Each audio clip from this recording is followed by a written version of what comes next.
بسم اللہ الرحمن الرحیم وَلَقَدْ جِئْتُمُونَا فُرَادَا كَمَا خَلَقْنَاكُمْ أَوَّلَ مَرَّةٍ وَتَرَكْتُمْ مَا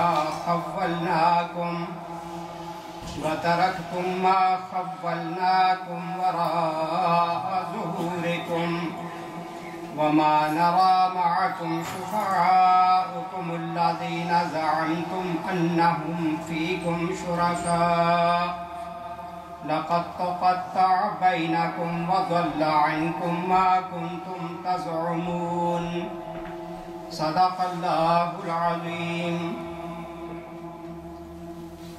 اور اللہ تعالیٰ فرمائے گا اب تم ویسے ہی تنے تنہا ہمارے سامنے حاضر ہو گئے ہو جیسا کہ ہم نے تمہیں پہلی مرتبہ اکیلا پیدا کیا تھا۔ جو کچھ ہم نے تمہیں دنیا میں دیا تھا وہ سب تم پیچھے چھوڑ آئے ہو، اور اب ہم تمہارے ساتھ تمہارے ان سفارشیوں کو بھی نہیں دیکھتے جن کے متعلق تم سمجھتے تھے کہ تمہارے کام بنانے میں ان کا بھی کچھ حصہ ہے۔ تمہارے آپس کے سب رابطے ٹوٹ گئے اور وہ تم سب سے گم ہو گئے جن کا تم خیال رکھتے تھے۔ یہ سورہ الانعام کی آیت نمبر 94۔ قیامت کے دن اللہ تعالیٰ تمام انسانوں سے یہ کہے گا کہ آج آ گئے ہو نا اکیلے اکیلے، کون ہے تمہارے ساتھ؟ جس طرح ہم نے تمہیں پیدا کیا تھا تو اکیلے ہی دنیا میں گئے تھے اور بے سر و سامان گئے تھے، تان پہ کپڑے بھی نہیں تھے، اسی حال میں آج آ گئے ہو۔ اور تمہارے جو سفارشی جن کا تم خیال رکھتے تھے کہ ہماری جان چھڑا دیں گے، آج وہ تم سے چھپ گئے، کوئی کسی کا نہیں بنے گا۔ کیونکہ اللہ پاک قرآن پاک میں دوسری جگہ فرماتا ہے یوم یفر المرء من اخیہ وامہ وابیہ وصاحبتہ وبنیہ، یعنی ہر فرد جو ہے ایک دوسرے سے چھپتا پھرے گا، خامد بیوی سے، بیوی خامد سے، بچے باپ سے، والدین اولاد سے، ہر ایک جان چھڑائے گا۔ اس قدر نفسہ نفسی کا عالم ہوگا کہ ہر ایک کو اپنی پڑی ہوئی ہے، کسی کا کوئی خیال اور احساس باقی نہیں رہ جائے۔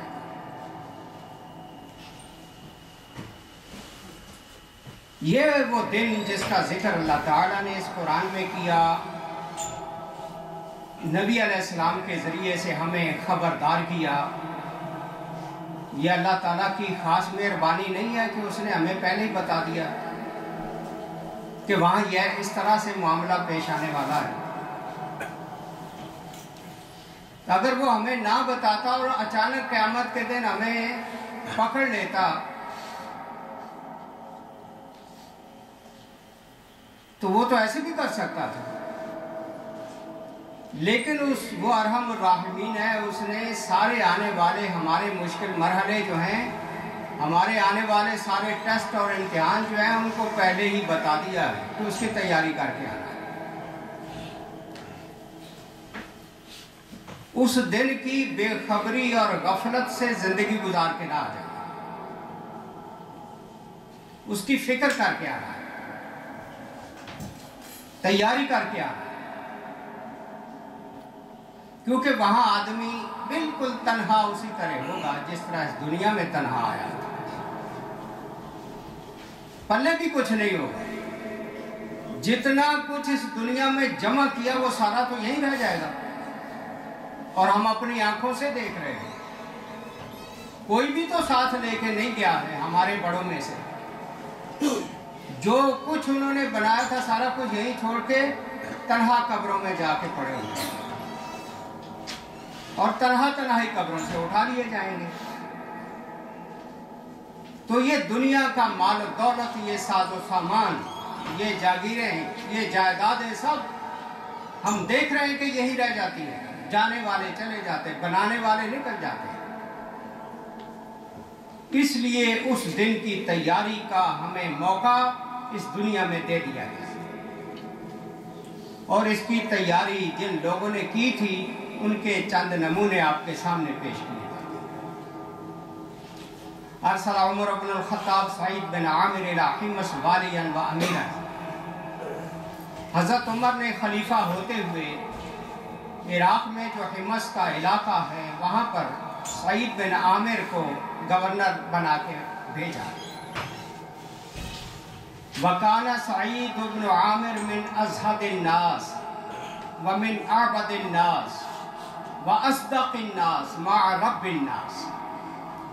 یہ سعید بن عامر سب لوگوں میں زیادہ متقی، سب سے زیادہ عبادت کرنے والے، سب سے زیادہ سچ بولنے والے تھے اور اپنے رب سے ڈرنے والے تھے۔ ایسے شخص کو منتخب کر کے اپوائنٹ کیا حضرت عمر رضی اللہ عنہ، حمص کا خلیفہ، اپنا گورنر۔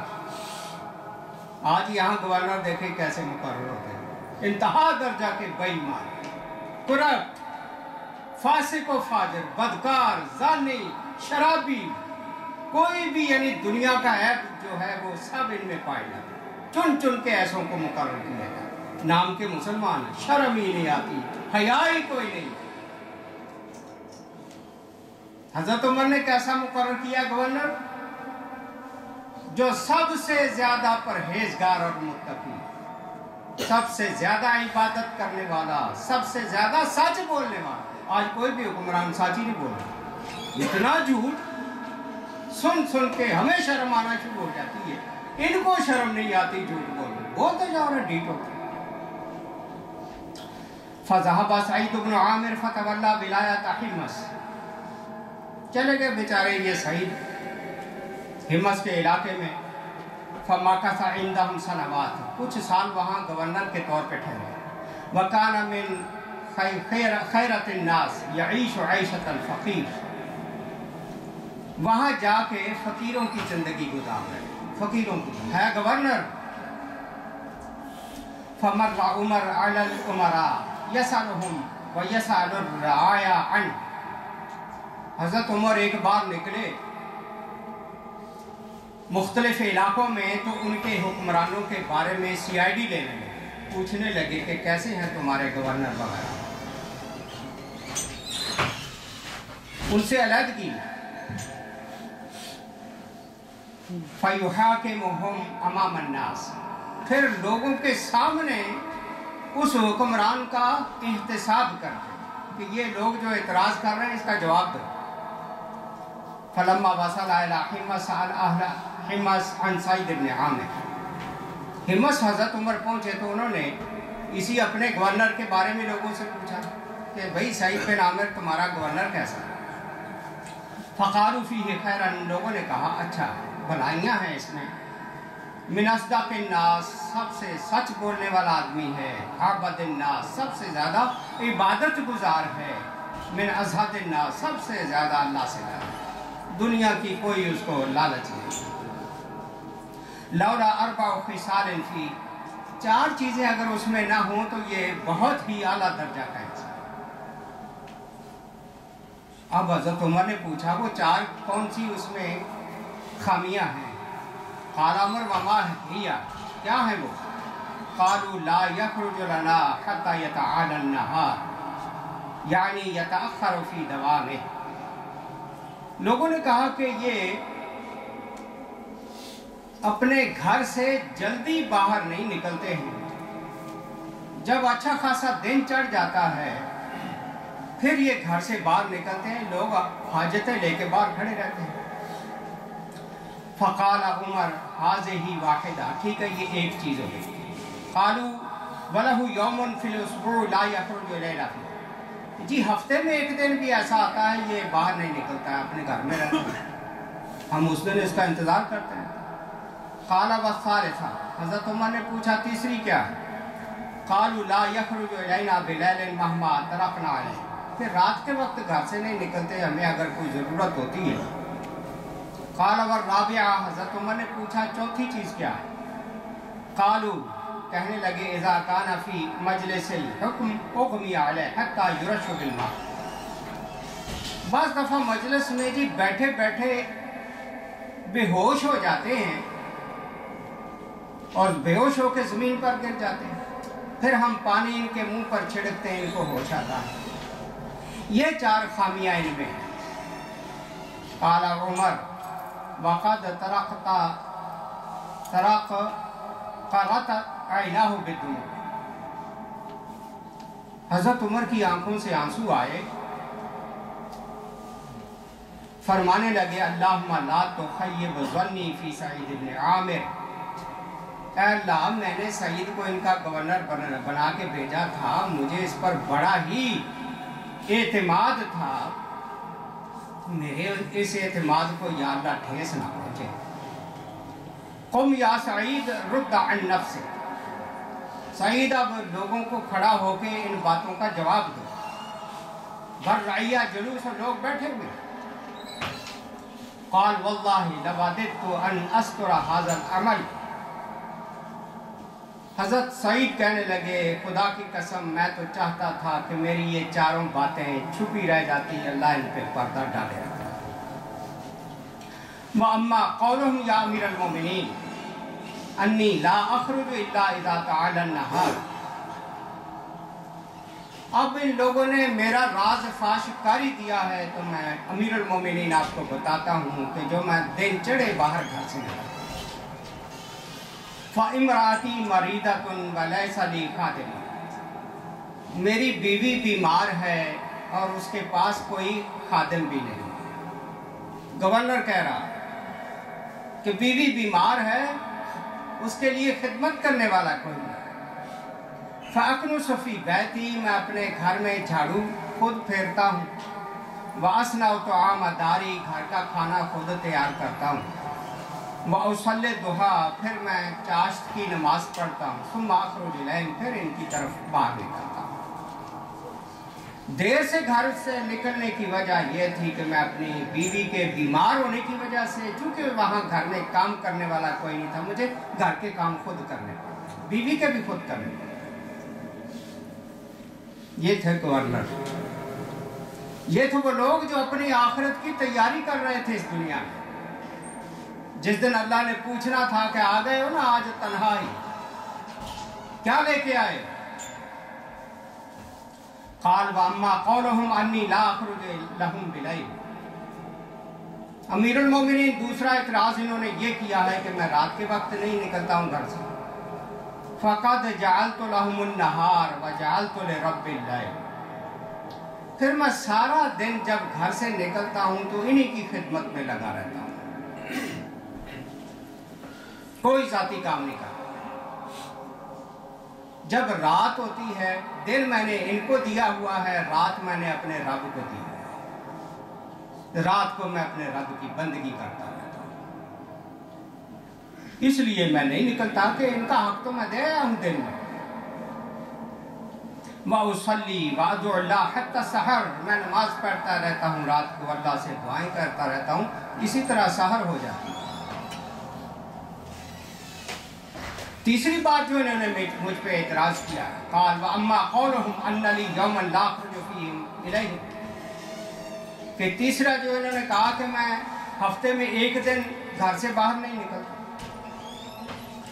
فَيَوْمٌ أَغْسِلُ ثِيَابِي فِيهِ فَلَا أَجِدُ مَا أَخْرُجُ. یہ دن میرا اپنی ذاتی لانڈری کا ہوتا ہے. کپڑے دھونے ہوتے ہیں, مشینیں تو نہیں تھے نا اس زمانے میں, ہاتھ سے دھونے پڑتے. جب بیوی بیمار ہے, ہفتے کے بعد اپنے کپڑے بھی خود دھونے ہیں, بیوی کے کپڑے بھی دھونے ہیں. نوکر کوئی نہیں, ملازم کوئی نہیں, خادم کوئی نہیں, اس لیے مجھے سارا کام گھر پہ کرنا پڑتا. حضرات یہ باتیں سن سن کے آدمی کا ایمان وجد میں آنے لگتا ہے, روح وجد میں آنے لگتی ہے کہ یا اللہ ایسے بھی لوگ تھے. اور وہ چاہتے تو ان کے تو گھر کام کرنے والی کتنی خادمائیں حاضر ہو جاتی، کتنے غلام ان کے لیے میسر ہوتے آگے پیچھے خدمت کے لیے گورنر تھے۔ قال واما قولهم اننی یغمى علی، چوتھا اعتراض انہوں نے یہ کیا ہے کہ مجھے بعض دفعہ بیٹھے بیٹھے غشی آ جاتی ہے، بے ہوش ہو جاتا۔ فإننی حضرت مقتل خبیب بن عدی فی مکہ وہو مسلم وانا مشرک فما نصرت۔ امیر المومنین، جب مکے میں حضرت خبیب کو پھانسی پہ لٹکایا گیا تھا، وہ مسلمان تھا، میں اس زمانے میں مشرک تھا، میں پھانسی دینے والوں کے ساتھ تھا، لیکن جب میں اس واقعے کو یاد کرتا ہوں کہ میں نے تو اس مظلوم کی مدد نہیں کی، وہ واقعہ یاد کر کے میں بے ہوش ہو جاتا ہوں، میں پریشان ہو جاتا ہوں۔ فلما تذکرت ذلک اليوم اغمی علی، جب بھی مجھے وہ واقعہ ان کی پھانسی کا یاد آتا ہے میں بے ہوش ہو کے گر جاتا ہوں۔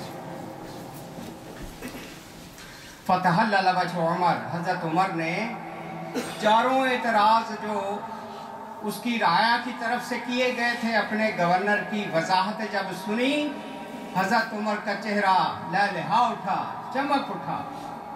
وقال الحمدللہ الذی لم یخیب ظنی فیک، اللہ کا شکر ہے کہ جس نے میرے خیال کو تیرے بارے میں غلط نہیں ہونے دیا، جو میں تجھے سوچ کے بھیجا تھا تو ویسا ہی نکلا۔ قال سعید یا امیر المومنین واللہ لا اتولی لکا ولایت بعدہا ابدا، پھر کہنے لگے سعید کہ امیر المومنین خدا کی قسم، اس کے بعد تو میں اب ہمیشہ کے لیے یہ گورنری کا کام میں نہیں کرتا، مجھ سے نہیں ہوتا، میری بیوی بیمار ہے، مجھے اپنے گھر کے کام خود کرنے پڑتے ہیں، اس لیے یہ ذمہ داری جو ہے کسی اور کی۔ ثم ترک الولایہ وخرج، گورنری چھوڑ کے نکل گئے اور کبھی دوبارہ حکمرانی کی تمنا نہیں۔ یہ دیکھیے کتنا خوبصورت واقعہ ہم جیسے ناکارہ لوگوں کے لیے ہے، جو ہم دنیا کے پیچھے بھاگ رہے ہیں، اس بات کی فکر ہی نہیں ہے کہ موت بھی آنی ہے، اس کی کوئی فکر کی جائے، قبر میں بھی جانا ہے، اس کی کوئی تیاری کی جائے، حشر کے میدان میں بھی جانا ہے۔ اس طرح کے لوگوں نے دیکھیے کس طرح اپنی آخرت بنائی ہے، اس دنیا کی پرواہ نہیں کی۔ حضرت عمر بن عبدالعزیز رحمۃ اللہ علیہ جب خلیفہ مقرر ہوئے، لوگوں نے منتخب کیا، فحجب الحاجب، ان کا دربان وہاں کھڑا ہوا تھا، فقال اعزل نفسک، حضرت عمر بن عبدالعزیز نے اسے آرڈر دیا کہ تو اپنے آپ کو معزول سمجھ، تیری یہاں ضرورت نہیں ہے۔ قال ولما، پوچھنے لگا کیوں؟ قال رأیتک تستر فی ظل الخیمہ، حضرت عمر بن عبدالعزیز فرمانے لگے کہ میں نے تجھے دیکھا تھا تو خیمے کے سائے میں پردے کے اندر کھڑا ہوتا تھا، والناس فی الشمس، اور لوگ دھوپ میں کھڑے ہوتے تھے، فی عہد الولید ابن عبد الملک، مجھ سے پہلا جو ہمارا حکمران تھا عبد الولید، اس کے زمانے میں بھی تو دربان تھا اور تو خیمے کے سائے میں ہوتا تھا، دنیا دھوپ میں جل رہی ہوتی تھی۔ واللہ ما تکون لی حاجبا ابدا، جاؤ مجھے تجھ جیسے دربانوں کی کبھی ضرورت نہیں ہے۔ تعال یا فلان، او فلانے تم آؤ، تعال انت حاجبی، اس کو یہ منصب دے دیا کہ آج کے بعد تو میرا دربان ہے۔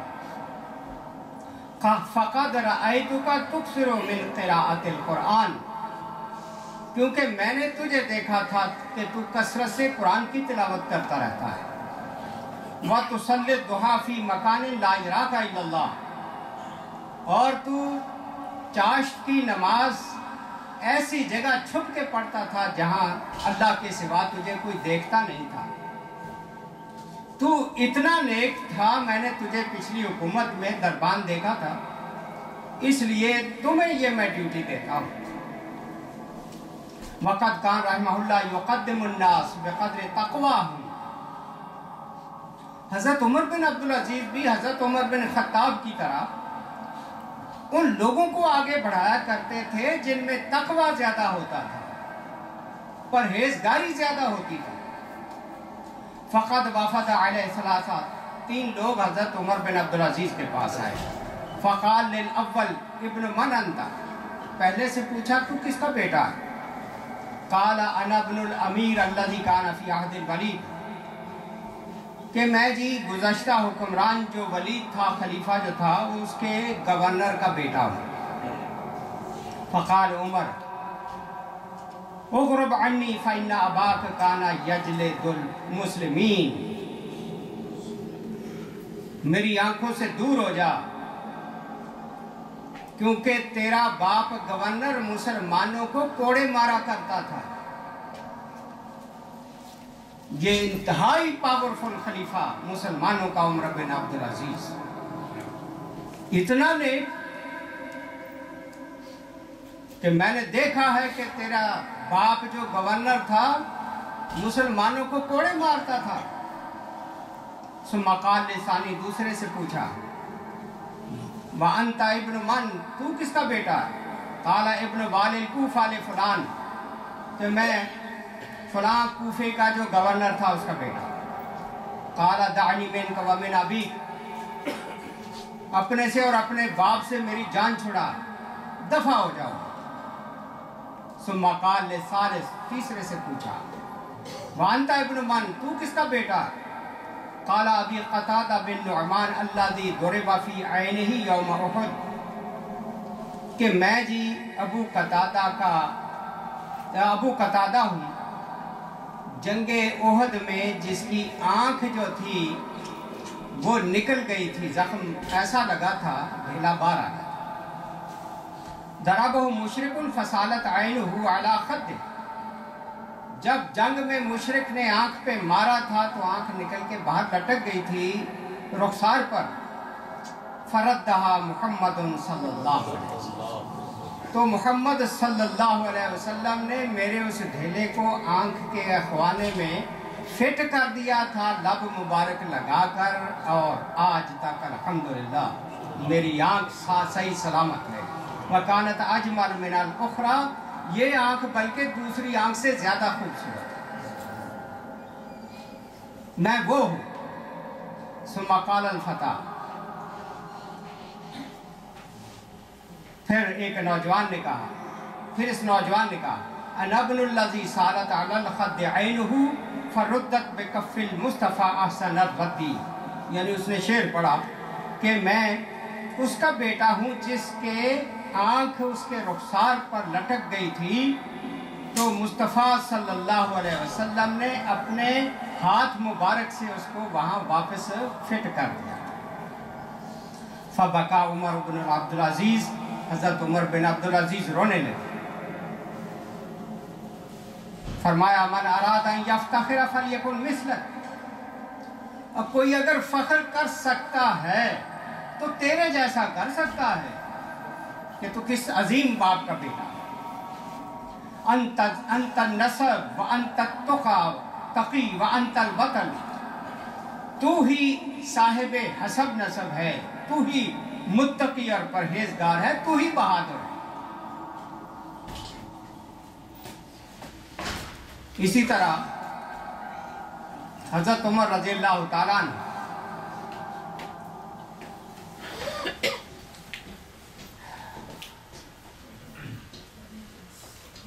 اہل سیرت نے ذکر کیا انا عمر قال كنت اتفقد ابا بکر بعد كل صلاۃ الفجر، روزانہ حضرت عمر کہتے ہیں میں ابو بکر کو فجر کی نماز کے بعد غائب پاتا تھا۔